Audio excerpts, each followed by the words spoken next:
So I wanted to share with you my MicroBit, and you can see over on the right the coding that I created using the basic and input and adding some melodies in here underneath the music part. In here I have on startup that it'll play some music with a greeting, and then it'll have the user select the A or the B button, so it's up to the player, almost like a player's choice.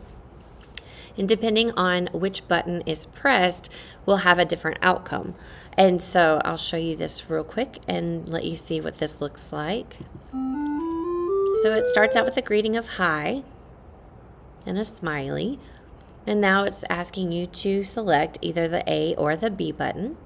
So I'm going to select the A button first. And there's the fun music, a fun little character, more happy music. And now it's telling me to tilt left. So if I tilt left, I get a happy little heart, and it tells me yay, so I chose wisely. Now when it restarts, this time I'm going to select the B button. So it goes through the initial prompt. And now I'm selecting B. Uh-oh. That was the ominous music. And now it's telling me to shake it. So now I'm going to shake it. Oh, that's not a good sign. Game over.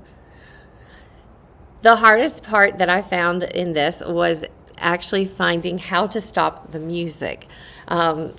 I started music and then it just kept going. So my husband was looking at me wondering why there was this weird sound coming from my laptop until I could figure out how to turn it off. And so playing around with the different input commands and the basic commands, I was able to find how to stop the music and create those pauses and insert those where they needed to be.